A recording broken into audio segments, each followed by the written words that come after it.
Hello students, ਅੱਜ ਅਸੀਂ ਤੁਹਾਡੇ ਸਿਲੇਬਸ ਦੇ ਵਿੱਚੋਂ ਚੈਪਟਰ ਨੰਬਰ 4 ਪਾਰਟ ਸੀ ਦਾ ਮਾਡਲ ਮਿਲੀਅਨੇਅਰ ਪੜ੍ਹਨ ਜਾ ਰਹੇ ਹਾਂ, ਜੋ ਕਿ ਇੱਕ ਬਹੁਤ ਹੀ ਇੰਟਰਸਟਿੰਗ ਚੈਪਟਰ ਆਸਕਰ ਵਾਈਲਡ ਨੇ ਲਿਖਿਆ ਹੋਇਆ।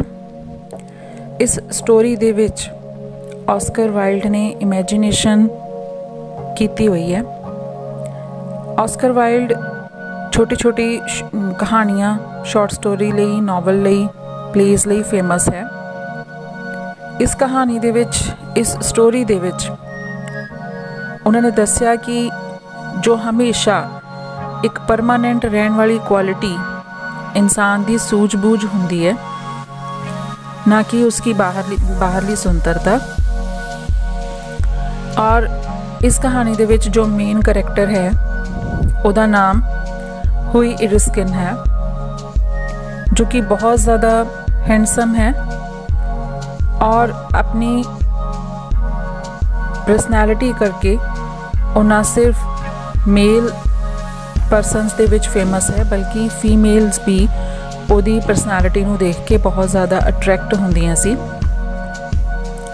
लेकिन ਵੱਡੀ प्रॉब्लम ਇਹ ਸੀਗੀ कि हुई इरिस्किन ਕੋਲ कोई भी इनकम ਦਾ सोर्स नहीं सी, ਉਹਦੇ ਕੋਲ कोई भी काम नहीं सी ਜਿਹਦੇ ਨਾਲ ਕਿ ਉਹ ਪੈਸਾ ਕਮਾ ਸਕੇ।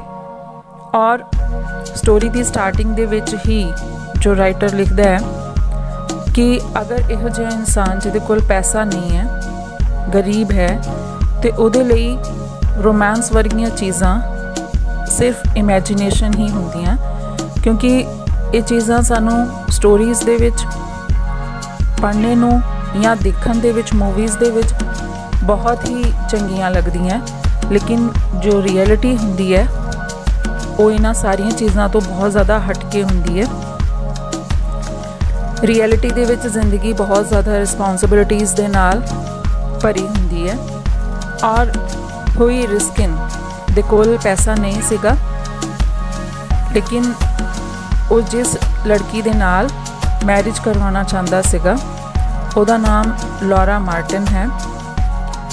ਹੁਈ ਇਰਿਸਕਿਨ ਨੇ ਬਹੁਤ ਸਾਰੇ ਕੰਮ ਸ਼ੁਰੂ ਕੀਤੇ, ਅਲੱਗ-ਅਲੱਗ ਤਰ੍ਹਾਂ ਦੇ ਉਹਨੇ ਪ੍ਰੋਫੈਸ਼ਨ ਨੂੰ ਚੂਜ਼ ਕਰਕੇ ਉਹਨਾਂ ਦੇ ਵਿੱਚ ਮਿਹਨਤ ਕਰਨ ਦੀ ਕੋਸ਼ਿਸ਼ ਕੀਤੀ, ਲੇਕਿਨ ਉਹਦੀ ਪਰਸਨੈਲਿਟੀ ਨੂੰ ਔਰ ਉਹਦੇ ਨੇਚਰ ਨੂੰ ਸੂਟ ਕਰਦਿਆ ਹੋਇਆ ਕੋਈ ਵੀ ਪ੍ਰੋਫੈਸ਼ਨ ਜਿਹਦੇ ਵਿੱਚ ਕਿ ਉਹ ਸਕਸੈਸ ਨਹੀਂ ਹਾਸਿਲ ਕਰ ਪਾਇਆ।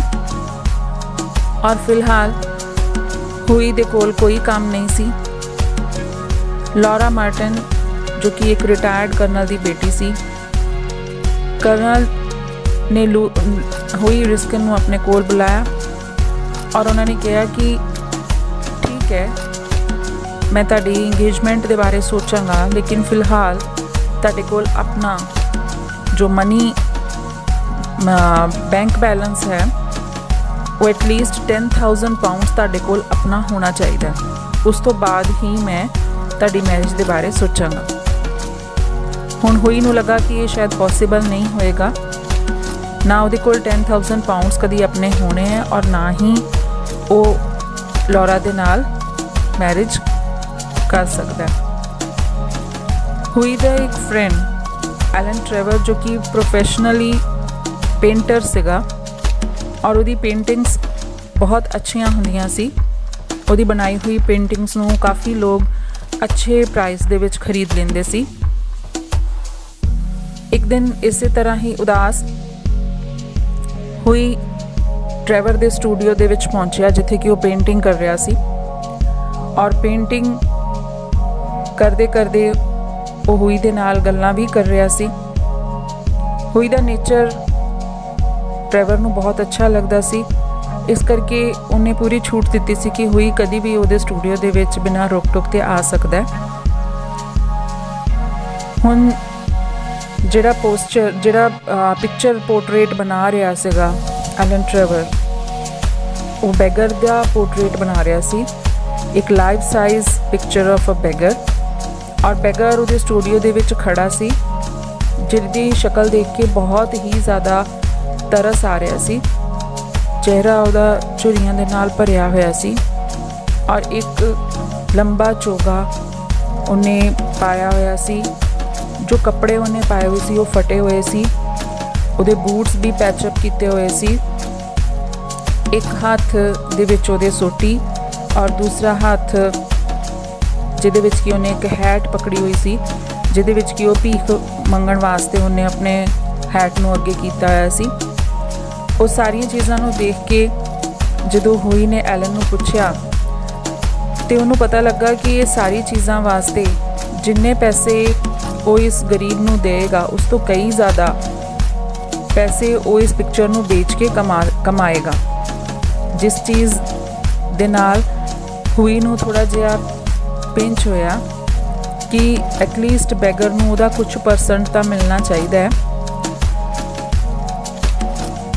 ਐਲਨ ਦਾ ਸਰਵੈਂਟ ਉਸੇ ਟਾਈਮ ਆਇਆ ਔਰ ਉਹਨੇ ਕਿਹਾ ਕਿ ਫਰੇਮ ਮੇਕਰ ਆਇਆ ਹੈ ਔਰ ਉਹ ਤੁਹਾਨੂੰ ਮਿਲਣਾ ਚਾਹੁੰਦਾ ਹੈ। ਇਸ ਕਰਕੇ ਐਲਨ ਬੈਗਰ ਨੂੰ ਹੋਈ ਦੇ ਨਾਲ ਹੀ ਸਟੂਡੀਓ ਦੇ ਵਿੱਚ ਛੱਡ ਕੇ ਬਾਹਰ ਵੱਲ ਚਲਾ ਗਿਆ। ਹੁਣ ਐਲਨ ਦੀ ਐਬਸੈਂਸ ਦੇ ਵਿੱਚ ਜੋ ਬੈਗਰ ਸੀਗਾ ਉਹ ਥੋੜ੍ਹੀ ਦੇਰ ਲਈ ਆਪਣੇ ਆਪ ਨੂੰ ਪੋਸਚਰ ਦੇ ਵਿੱਚ ਰਿਲੈਕਸ ਕਰਨ ਲਈ ਇੱਕ ਬੈਂਚ 'ਤੇ ਬੈਠ ਗਿਆ ਰੈਸਟ ਕਰਨ ਲਈ। ਉਦਾਸ ਲੱਗ ਰਿਹਾ ਸੀ। ਹੋਈ ਨੂੰ ਲੱਗ ਰਿਹਾ ਸੀਗਾ ਕਿ ਉਹ ਉਹਦੀ ਮਦਦ ਕਰਨਾ ਚਾਹੁੰਦਾ ਹੈ, ਲੇਕਿਨ ਖੁਦ ਉਹਦੇ ਕੋਲ ਜ਼ਿਆਦਾ ਪੈਸੇ ਨਹੀਂ ਸੀ। ਉਹਨੇ ਆਪਣੀ ਪਾਕਟ ਨੂੰ ਜਦੋਂ ਟਟੋਲਿਆ, ਪਾਕਟ ਦੇ ਵਿੱਚ ਹੱਥ ਮਾਰ ਕੇ ਦੇਖਿਆ ਤੇ ਸਿਰਫ 1 ਪਾਊਂਡ ਸੀਗਾ ਔਰ ਉਹਨੂੰ ਲੱਗ ਰਿਹਾ ਸੀ ਕਿ ਅਗਰ ਉਹ ਦੇ ਦੇਗਾ ਤਾਂ ਇੱਥੋਂ ਉਹਨੂੰ ਪੈਦਲ ਹੀ ਆਪਣੇ ਘਰ ਵੱਲ ਜਾਣਾ ਪਏਗਾ। ਲੇਕਿਨ ਉਸ ਬਜ਼ੁਰਗ ਭਿਖਾਰੀ ਵੱਲ ਦੇਖ ਕੇ ਉਹਨੂੰ ਬਹੁਤ ਜ਼ਿਆਦਾ ਦਇਆ ਆਈ ਔਰ ਉਹਨੇ ਉਹ 1 ਪਾਊਂਡ ਉਹਦੇ ਹਥੇਲੀ 'ਤੇ ਰੱਖ ਦਿੱਤਾ। ਬਜ਼ੁਰਗ ਆਦਮੀ ਹੈਰਾਨ ਹੋਇਆ, ਫਿਰ ਉਹਦੇ ਚਿਹਰੇ 'ਤੇ ਇੱਕ ਮੁਸਕਰਾਹਟ ਜਿਹੀ ਆ ਗਈ। ਉਹਨੇ ਹੋਈ ਦਾ ਸ਼ੁਕਰੀਆ ਕੀਤਾ ਔਰ ਹੋਈ ਪੈਦਲ ਚੱਲ ਕੇ ਆਪਣੇ ਘਰ ਪਹੁੰਚ ਗਿਆ। ਹੁਣ ਉਸੇ ਹੀ ਰਾਤ ਹੋਈ ਐਲਨ ਦੇ ਨਾਲ ਦੁਬਾਰਾ ਮਿਲਦਾ ਇੱਕ ਕਲੱਬ ਦੇ ਵਿੱਚ, ਜਿੱਥੇ ਕਿ ਉਹਨੂੰ ਪੁੱਛਦਾ ਹੈ ਕਿ ਤੇਰਾ ਪੋਰਟਰੇਟ ਪੂਰਾ ਹੋ ਗਿਆ, ਤੇਰੀ ਪਿਕਚਰ ਪੂਰੀ ਹੋ ਗਈ। ਅਤੇ ਐਲਨ ਨੇ ਉਹਨੂੰ ਦੱਸਿਆ ਕਿ ਜੋ ਓਲਡ ਮਾਡਲ ਸੀਗਾ ਉਹ ਬਹੁਤ ਜ਼ਿਆਦਾ ਤੇਰੇ ਤੋਂ ਇੰਪ੍ਰੈਸ ਸੀਗਾ, ਤੇਰੀ ਲਾਈਫ ਦੇ ਬਾਰੇ ਪੁੱਛਦਾ ਸੀ। ਔਰ ਫਿਰ ਮੈਂ ਉਹਨੂੰ ਸਾਰਾ ਕੁਝ ਦੱਸ ਦਿੱਤਾ, ਈਵਨ ਕਿ ਲੌਰਾ ਬਾਰੇ ਵੀ ਔਰ ਉਹਦੇ ਫਾਦਰ ਬਾਰੇ ਵੀ ਔਰ ਉਹ 10,000 ਪਾਊਂਡਸ ਦੀ ਜੋ ਸ਼ਰਤ ਹੈ, ਕੰਡੀਸ਼ਨ ਹੈ, ਉਹਦੇ ਬਾਰੇ ਵੀ। ਹੋਈ ਨੂੰ ਹੈਰਾਨੀ ਹੋਈ ਕਿ ਇੱਕ ਭਿਖਾਰੀ ਦੇ ਨਾਲ ਇਹ ਸਾਰੀਆਂ ਚੀਜ਼ਾਂ ਨੂੰ ਸ਼ੇਅਰ ਕਰਨਾ ਠੀਕ ਨਹੀਂ ਸੀਗਾ। ਉਹ ਕੁਝ ਨਾਰਾਜ਼ ਹੋਇਆ, ਲੇਕਿਨ ਐਲਨ ਨੇ ਉਹਨੂੰ ਜਦੋਂ ਸੱਚਾਈ ਦੱਸੀ ਕਿ ਐਕਚੁਅਲੀ ਉਹ ਜੋ ਬਜ਼ੁਰਗ ਭਿਖਾਰੀ ਸੀਗਾ ਉਹ ਯੂਰਪ ਦਾ ਇੱਕ ਬਹੁਤ ਜ਼ਿਆਦਾ ਅਮੀਰ ਆਦਮੀ ਹੈ, ਜਿਹਦਾ ਨਾਮ ਕਿ ਬੈਰਨ ਹਸਬਰਗ ਹੈ। ਉਹ ਮਿਲੀਅਨੇਅਰ ਹੈ। ਉਹਦੇ ਕੋਲ ਇੰਨਾ ਪੈਸਾ ਹੈ ਕਿ ਉਹ ਰਾਤੋਂ ਰਾਤ ਪੂਰੇ ਸ਼ਹਿਰ ਨੂੰ ਖਰੀਦ ਲਏ। ਕਈ ਵੱਖਰੇ ਵੱਖਰੇ ਸ਼ਹਿਰਾਂ ਦੇ ਵਿੱਚ ਉਹਦੇ ਘਰ ਬਣੇ ਹੋਏ ਆ। ਜਦੋਂ ਇਹ ਸਾਰੀਆਂ ਚੀਜ਼ਾਂ ਹੋਈ ਨੂੰ ਪਤਾ ਲੱਗੀਆਂ ਤਾਂ ਉਹਨੂੰ ਸ਼ਰਮ ਆਈ ਔਰ ਉਹਨੇ ਐਲਨ ਨੂੰ ਕਿਹਾ ਕਿ ਐਟਲੀਸਟ ਉਹ ਦੱਸ ਦਿੰਦਾ, ਲੇਕਿਨ ਐਲਨ ਨੇ ਕਿਹਾ ਉਹਦੇ ਕੋਲ ਇੰਨਾ ਸਮਾਂ ਹੀ ਨਹੀਂ ਸੀ।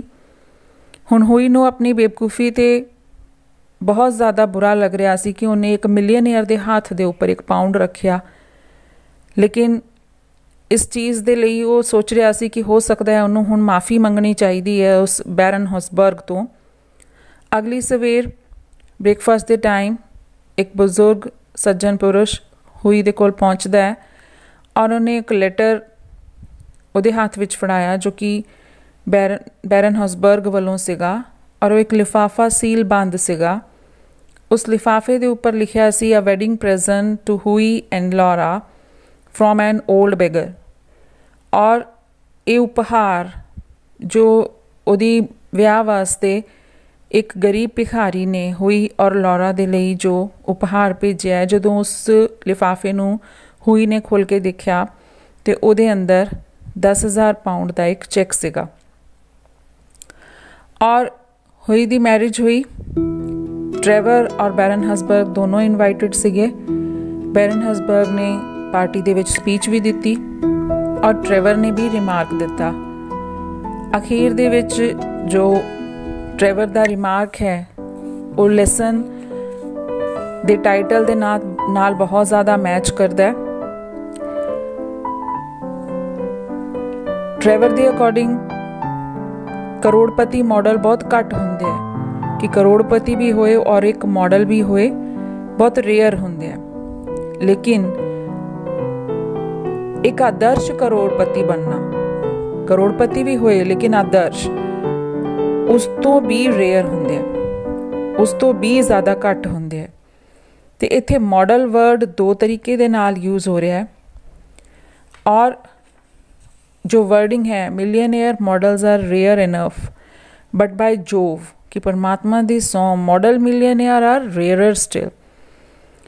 इत्थे मॉडल पहली लाइन दे विच मॉडल जो कि एक प्रोफेशन है मॉडल बनना और दूसरा एक आदर्श बनना, ये बहुत ही ज़्यादा रेयर मिलते हैं इहो जिहे लोग। सो ये स्टोरी सी ऑस्कर वाइल्ड ने लिखी हुई, full of imagination. I hope you enjoyed the story.